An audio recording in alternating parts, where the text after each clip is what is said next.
আসসালামু আলাইকুম রহমতুল্লাহ বারকাতুহ। এখন আমের ভরা মৌসুম চলছে, তাই আপনাদের সাথে নিয়ে এসেছি আমের এক অসাধারণ স্বাদের রেসিপি, ম্যাঙ্গো জ্যাম রেসিপি।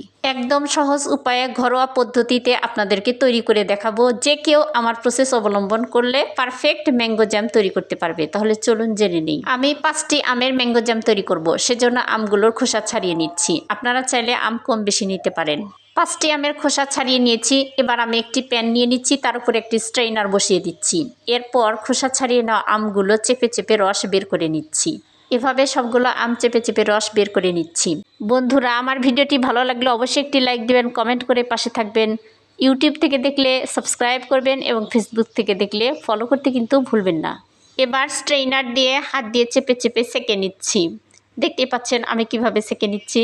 একেবারে ইজি প্রসেস এই ম্যাঙ্গো জ্যাম তৈরি করা। সবগুলো আম ছেঁকে নিয়েছি। এবার আমি চুলা অন করে দিচ্ছি এবং দিয়ে দিচ্ছি হাফ কাপ চিনি। চিনি দিয়ে অনবরত নাড়তে হবে, নাড়া বন্ধ করা যাবে না। নাড়া বন্ধ করলে প্যানের তলায় লেগে যেতে পারে, সেজন্য অনবরত নাড়তেই থাকতে হবে। এবার যতক্ষণ না পর্যন্ত একেবারে ঘন হয়ে যাবে ততক্ষণ পর্যন্ত কুক করতে হবে। ভিউয়ার্স, দেখতেই পাচ্ছেন কুক করতে করতে অনেকটা কমে এসেছে এবং আমের রস অনেকটা ঘন হয়ে গিয়েছে এবং দেখতেই পাচ্ছেন আমের কালারটাও অনেকটা গাঢ় হয়ে গিয়েছে। এ পর্যায়ে আমি এখন চুলাটা বন্ধ করে দিব এবং চুলার উপর থাকা অবস্থায় অনবরত নেড়ে নেড়ে ঠান্ডা করে নিব। কিন্তু একেবারে ঠান্ডা করা যাবে না, হালকা গরম রাখতে হবে। হালকা গরম অবস্থায় আমি একটি জারের মধ্যে সংরক্ষণ করে রাখছি।